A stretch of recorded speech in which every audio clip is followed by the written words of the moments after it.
ভাইরা আমার, জাহান্নামের আগুন থেকে বাঁচার দরকার আছে না নাই?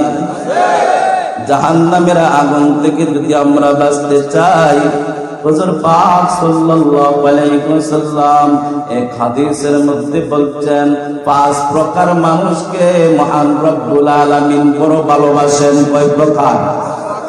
5 প্রকার মানুষকে মহান রব্বুল আলামিন বড় ভালোবাসেন।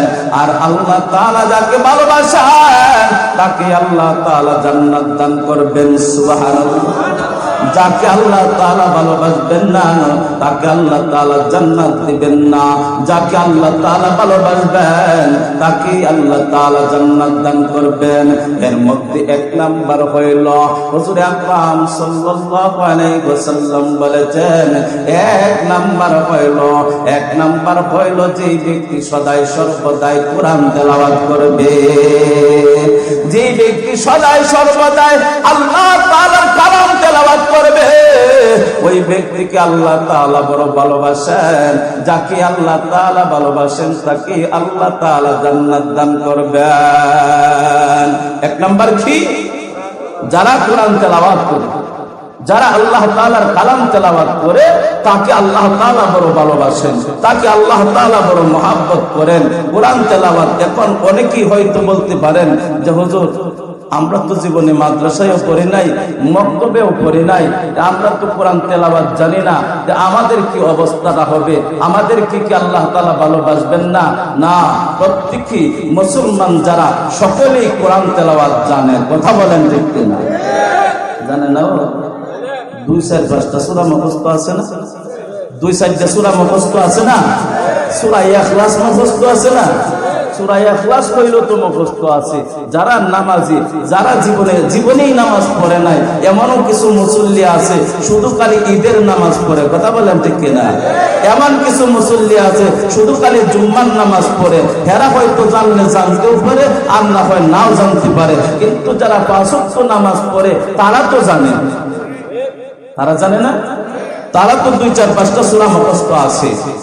যে সূরাগুলা মুখস্থ আছে, এই সূরাগুলা যদি দৈনিক এভাবে তেলাওয়াত করতে থাকেন, বারবার যদি তেলাওয়াত করতে থাকেন, আরেকটা সূরা তেলাওয়াত করেন, এই সূরাটার আশিক হয়ে যান। সূরা ইখলাস, কুল হুয়াল্লাহ সূরা।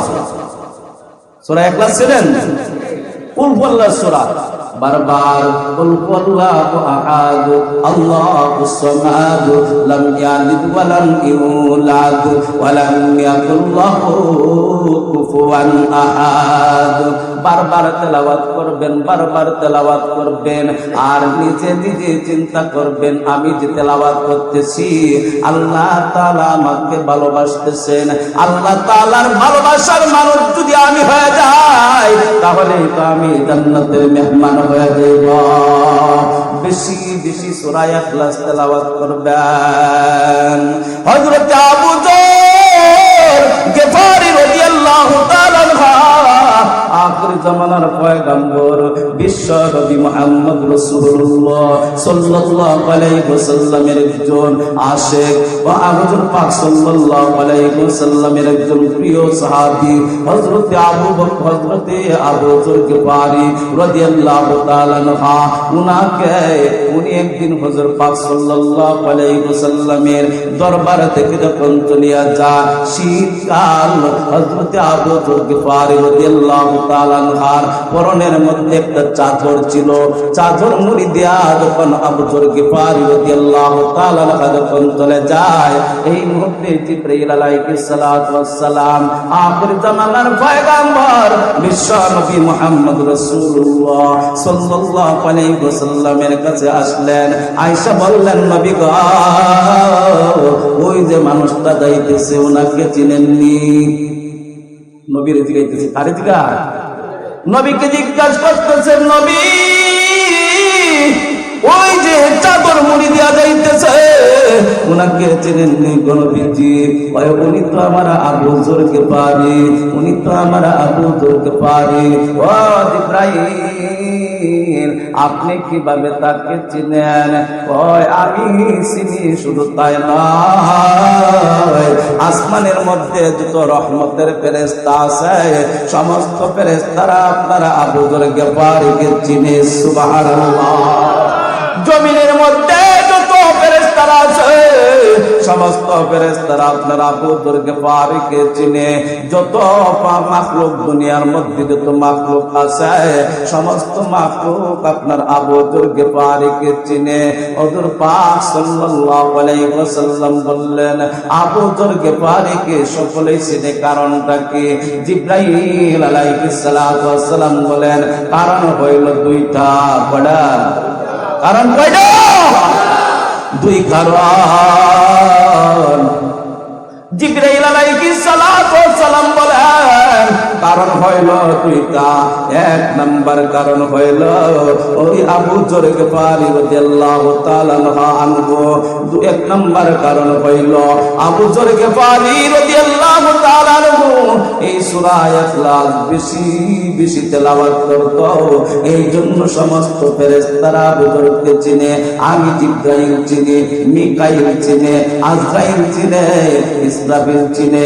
সমস্ত বড় বড় ফেরেশতা যারা আছে সমস্ত ফেরেশতারা তো চিনে। আল্লাহ তাআলার যত ফেরেশতা আছে সমস্ত ফেরেশতারাই আবু যর গিফারীকে চিনে। সুবহানাল্লাহ। কেন চিনে? আবু যর গিফারী রাদিয়াল্লাহু তাআলা আনহু সূরা ইখলাস বেশি বেশি তেলাওয়াত করত। আমরা বেশি বেশি তেলাওয়াত করব তো ইনশাআল্লাহ। আমরাও যদি বেশি বেশি সূরা ইখলাস তেলাওয়াত করি আমরাও আল্লাহ তাআলার কাছে দামি হয়ে যাইব। আবু যর গিফারী রাদিয়াল্লাহু তাআলা আনহু সূরা ইখলাস বেশি বেশি তেলাওয়াত করতেন। আল্লাহ তাআলার কালাম বেশি বেশি তেলাওয়াত করার কারণে আল্লাহ তাআলার মহব্বতের মানুষ হয়ে গেছেন। আল্লাহ তাআলা খুশি হয়ে গেছেন, আল্লাহ তাআলা রাজি হয়ে গেছেন। জিবরাইল হুজুর পাক সাল্লাল্লাহু আলাইহি ওয়াসাল্লাম বললেন ও জিবরাইল আরেকটা কারণ কি? তখন জিবরাইল আলাইহিস সালাতু ওয়াস সালাম বলেন আরেকটা কারণ হইল, দুই নাম্বার কারণ হইল আপনার আবু যর গিফারীর মধ্যে কোনো অহংকার নাই। কি নাই? অহংকার নাই। আবু যর গিফারী রাদিয়াল্লাহু তাআলা আনহু ওনার কোনো অহংকার নাই। অহংকার না থাকার কারণে আল্লাহ তাআলা তাকে এত ভালোবাসেন সমস্ত ফেরেশতাদেরকে বলে দিয়েছেন ও ফেরেশতারা আমি আবু যর গিফারীকে ভালোবাসি, তোমরাও আবু যর গিফারীকে ভালোবাসো। আর আমাদের তো অহংকারের কোনো অভাব নাই। কথা বলেন ঠিক কিনা? আমাদের অহংকারের কোনো অভাব নাই। যদি একটা ভালো কাপড় ভালো একটা জামা গায়ের মধ্যে লাগাইতে পারি, রাস্তা দিয়ে হাঁটবাম একটা বেড়া হয়ে গেছে, বড় সুন্দর সুন্দর কাপড় আমার শরীরের মধ্যে লাগ যায়, যদি রিক্সাওয়ালা যদি তার শরীরের মধ্যে লাগিয়া যায় তখন কথা বলে ঠিক না? অহংকার। যদি 2-4-5 লক্ষ টাকার মালিক হয়ে যায়, 5 তলা 10 তলা বিল্ডিং এর মালিক যদি হয়ে যায়, তাহলে আশেপাশে তো আর কোন মানুষ নাই। কথা বলেন ঠিক কিনা? আমি এই এলাকার মধ্যে মানুষ, আর কেউ মানুষ না। কত সুদ খাইতেছে, ঘুষ খাইতেছে, সুদের টাকা দিয়া বড় হয়ে গেছে, ঘুষের টাকা দিয়া বড় হয়ে গেছে, দুর্নীতির টাকা দিয়া বড় হয়ে গেছে, টাকাপুরির টাকা দিয়া বড় হয়ে গেছে। এরপরে বড় হইয়া অন্তরের মধ্যে অহংকার অহংকার অহংকার পড়ে গেছে। যার ভিতরে অহংকার জমে গেছে সেই ব্যক্তিকে আল্লাহ তাআলা ভালোবাসবে না, আর সেই ব্যক্তিকে আল্লাহ তাআলা জান্নাত দান করবে না। তুমি অহংকার নিয়ে আসো, যাও, তোমার জন্য আমি আল্লাহ তাআলা জাহান্নাম রেখে দিয়েছি। হুজুর পাক সাল্লাল্লাহু আলাইহি ওয়াসাল্লাম বলেন এক নাম্বার হইল কোরআন তেলাওয়াত করা। এক নাম্বার কি? এক নাম্বার আমল হইল কোরআন তেলাওয়াত করা। 5 প্রকার বান্দাকে আল্লাহ তাআলা বড় ভালোবাসেন। এর মধ্যে 1 নাম্বার হইল কোরআন তেলাওয়াত করা, 2 নাম্বার হইল জবানকে হেফাজত করা। 2 নাম্বার কি? জবানকে হেফাজত করা, জবানকে হেফাজত করা। কারণ জবানের বড় দাম, জবানের বড় দাম। আল্লাহ তাআলা এই জবানটাকে আল্লাহ তাআলা পবিত্র করিয়া দুনিয়াতে পাঠাইছে। ও বান্দারা রে, আমার এই পবিত্র জবানটাকে তোমরা অপবিত্র করিও না। এই পবিত্র জবানকে তোমরা অপবিত্র করিও না। অপবিত্র কিভাবে হয়ে যায়? অপবিত্র হয়ে যায় সুদ খাওয়ার কারণে অপবিত্র হয়ে যায় জবান, ঘুষ খাওয়ার কারণে জবান অপবিত্র হয়ে যায়, গালি দেওয়ার কারণে জবান অপবিত্র হয়ে যায়, মিথ্যা কথা বলার কারণে জবান অপবিত্র হয়ে যায়। কথা বলেন ঠিক কিনা? এই জন্য আখির জামানার পয়গম্বর বিশ্ব নবী মুহাম্মদ রাসূলুল্লাহ সাল্লাল্লাহু আলাইহি ওয়াসাল্লাম বলেছেন, 2 নাম্বার তোমরা জবানকে হেফাজত করবা। তোমাদের পবিত্র জবানকে তোমরা অপবিত্র করবা না। ও জবানটাকে যদি তোমরা পবিত্র রাখতে পারো, জবানটা তোমরা কি দিয়া পবিত্র রাখবা? ওই জবান দিয়া বেশি বেশি তেলাওয়াত করবা, আর ওই জবান দিয়া বেশি বেশি জিকির করবা। সুবহানাল্লাহ, সুবহানাল্লাহ, সুবহানাল্লাহ, সুবহানাল্লাহ, আলহামদুলিল্লাহ, আলহামদুলিল্লাহ, আলহামদুলিল্লাহ, আলহামদুলিল্লাহ। রাস্তা দিয়ে হাঁটতেছি আর জিকির করতেছি। সুবহানাল্লাহ। কাজেরও কোনো ক্ষতি হবে না, ব্যবসারও কোনো ক্ষতি হবে না, চাকরিরও কোনো ক্ষতি হবে না। কথা বলেন ঠিক কিনা? কোনো কিছুর ক্ষতি হবে না। জবান চালু থাকবে আর রব্বুল আলামিন বলতে থাকবে, ও বান্দা তুমি আমার মহব্বতের বান্দা, তুমি আমার ভালোবাসার বান্দা। ও বান্দা তুমি আমার মহব্বতের বান্দা। কারণ জিকির যারা করবে, হুজুর পাক সাল্লাল্লাহু আলাইহি ওয়াসাল্লাম বলেছেন, যেই ব্যক্তি জিকির করিতে করিতে তার ঠোঁট ও জিহ্বা তরতাজা রাখবে, সেই ব্যক্তি কাল কিয়ামতের ময়দানে হাসতে হাসতে জান্নাতে চলে যাবে। কাল কিয়ামতের ময়দানে হাসতে হাসতে জান্নাতে চলে যাবে। এই জন্য আমার জবানকে পবিত্র রাখবো। কিসের মাধ্যমে পবিত্র রাখবো? সুবহানাল্লাহ, সুবহানাল্লাহ, আলহামদুলিল্লাহ, আলহামদুলিল্লাহ। ঘুষ খাইব না। কি খাইব না? বলেন।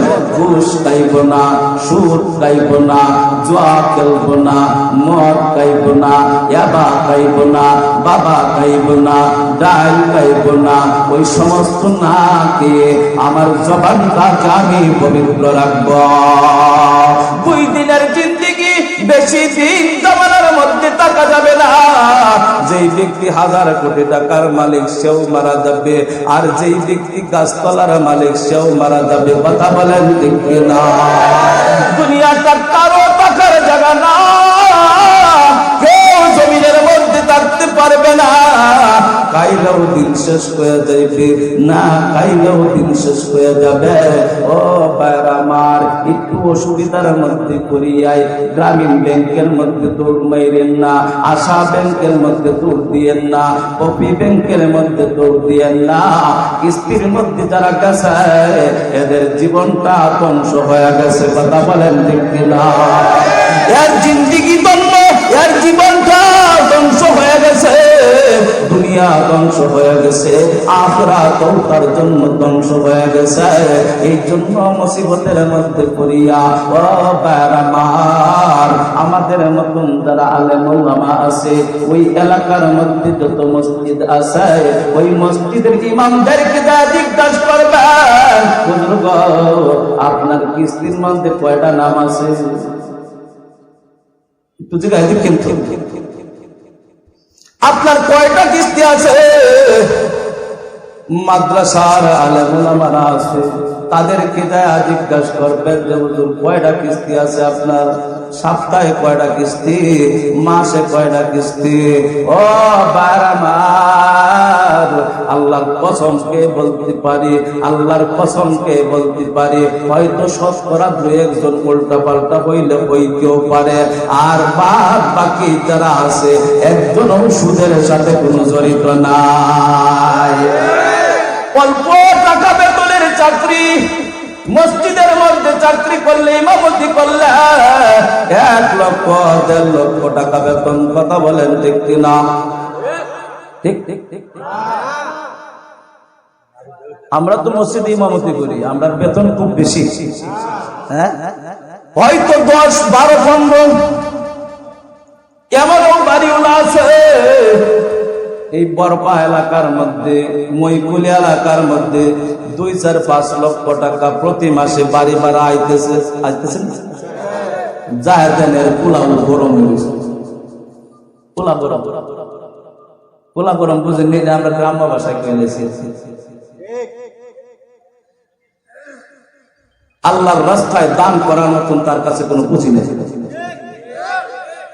যায় দেখেন কোটিপতি মানুষ, আপনি মাদ্রাসার জন্য চান, মসজিদের জন্য চান, আশেপাশে যারা আছে এরা যদি দেয় 10 টাকা, আর হ্যাঁ বলবো আমার তো নাই, দিব করতে নেও 2 টাকা। কথা বলেন ঠিক না? এই জন্য বলতেছি আখির জামানার পয়গম্বর বিশ্বনবী মুহাম্মদ রাসূলুল্লাহ সাল্লাল্লাহু আলাইহি ওয়াসাল্লাম বলেছেন, জবানকে হেফাজত করবা, জবানকে পবিত্র রাখবা, জবানকে পবিত্র রাখবা, জবানকে তোমরা হেফাজত করবা। কিসের মাধ্যমে জবান হেফাজত করব? জিকিরের মাধ্যমে, হালাল খাদ্যের মাধ্যমে আমরা জবান হেফাজত করব। হুজুর পাক সাল্লাল্লাহু আলাইহি ওয়াসাল্লাম বলেছেন 3 নাম্বার, এই দিকে তাকায়, 3 নাম্বার। কয় নাম্বার? কয় নাম্বার? আরো জোরে, কয় নাম্বার? জোর হলো না, কিসের বাইরে কয় না? কয় নাম্বার? কয় নাম্বার? 3 নাম্বার। হুজুর পাক সাল্লাল্লাহু আলাইহি ওয়াসাল্লাম বলেছেন, ও বারামার, আখির জামানার পয়গম্বর বিশ্ব নবী মুহাম্মদ রাসূলুল্লাহ সাল্লাল্লাহু আলাইহি ওয়াসাল্লাম বলেছেন 3 নাম্বার, বস্ত্রহীনকে বস্ত্র দান করা। কাকে? বস্ত্রহীনকে বস্ত্র দান করা। 3 নাম্বার আমল হইল বস্ত্রহীনকে বস্ত্র দান করা। যাকে যারা বস্ত্রহীনকে বস্ত্র দান করে আল্লাহ তাআলা তাকে বড় ভালোবাসেন, আল্লাহ তাআলা তাকে বড় মহব্বত করেন, আর আল্লাহ তাআলা যাকে ভালোবাসেন তাকে জান্নাত দান করিয়া দিবেন। ও বারামান, ওই যে শীতকাল চলতেছে, এই শীতের মধ্যে দেখবেন কত মানুষ শীতে কাতরাইতেছে রাস্তাঘাটে, কত গরিব মানুষ আছে ভালো একটা কাপড় তার ছেলে মেয়েদেরকে পরাইতে পারে না, কিন্তু আমাদের তো কাপড়ের কোনো অভাব নাই। কত কোটিপতি এলাকার মধ্যে আছে, তাদের ছেলেরা 10,000, 15,000, 20,000 টাকা দামের পোশাক পরে। কথা বলেন ঠিক কিনা? ও দুনিয়ার মানুষ, আখির জামানার পয়গম্বর বিশ্ব নবী মুহাম্মদ রাসূলুল্লাহ সাল্লাল্লাহু আলাইহি ওয়াসাল্লাম বলেছেন, বস্ত্রহীনকে বস্ত্র দান করবা। যার কাপড় নাই তাকে তুমি কাপড় দান করবা, যার কাপড় নাই তাকে তুমি কাপড় দান করবা। যাকাতের কাপড়ের কথা আল্লাহর নবী হাদিসের মধ্যে বলেন নাই, এমনিতেই কাপড় দান করবা। আমরা এখানে যারা আছি প্রত্যেকে একটা নিয়ত করতে পারবো কিনা, যে আমরা যদি প্রত্যেকে একটা নিয়ত করি যে আমরা প্রত্যেকেই অন্তত এই শীতের মধ্যে অন্তত একটা ভালো পছন্দের কাপড় আমি গরিব মিসকিনদেরকে দান করবো, পারবো কিনা? ইনশাআল্লাহ পারবো, ইনশাআল্লাহ। বস্ত্রহীনকে বস্ত্র দান করা। আখির জামানার পয়গম্বর বিশ্ব নবী মুহাম্মদ রাসূলুল্লাহ সাল্লাল্লাহু আলাইহি ওয়াসাল্লাম বলেছেন, 3 নাম্বার হইল বস্ত্রহীনকে বস্ত্র দান করা। এখন আসুন 4 নাম্বার, হুজুর পাক সাল্লাল্লাহু আলাইহি ওয়াসাল্লাম বলেছেন 4 নাম্বার হইল ক্ষুধার্ত ব্যক্তিকে খানা খাওয়ানো। কয় নাম্বার? কয় নাম্বার? আরো জোরে কয় নাম্বার? কয় নাম্বার? ক্ষুধার্ত ব্যক্তিকে খানা খাওয়ানো। হুজুর পাক সাল্লাল্লাহু আলাইহি ওয়াসাল্লাম বলেছেন ক্ষুধার্ত ব্যক্তিকে খানা খাওয়াইবা, আল্লাহ তাআলা তোমার প্রতি রাজি এবং খুশি হয়ে যাইবে। যদি ক্ষুধার্ত ব্যক্তিকে খানা খাওয়াইতে পারো তাহলে আল্লাহ তাআলা তোমার প্রতি রাজি হয়ে যাবে, তোমার প্রতি বড় খুশি হয়ে যাবে। আল্লাহ তাআলা যার প্রতি খুশি হয়ে যায় তাকে আল্লাহ তাআলা জান্নাত দান করিয়ে দিবেন। আল্লাহর নবী বলেছেন 4 নাম্বার ক্ষুধার্ত ব্যক্তিকে খানা খাওয়ানো।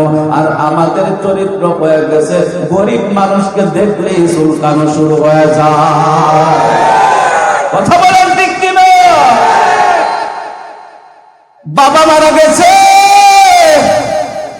40-এ পড়বে, বড় বড় গরু আইনা জব করবে, সওয়াবের লাগে হইতেছে। বড় বড় গরু আইনা জব করবে, এলাকার মধ্যে বড় বড় ব্যক্তি যারা আছে তাদেরকে খাওয়াবে।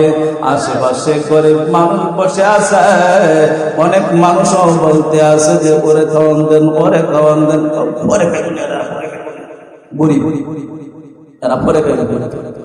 এই জন্য হুজুর পাক সাল্লাল্লাহু আলাইহি ওয়াসাল্লাম বলেছেন 4 নাম্বার ক্ষুধার্ত ব্যক্তিকে খানা খাওয়াও।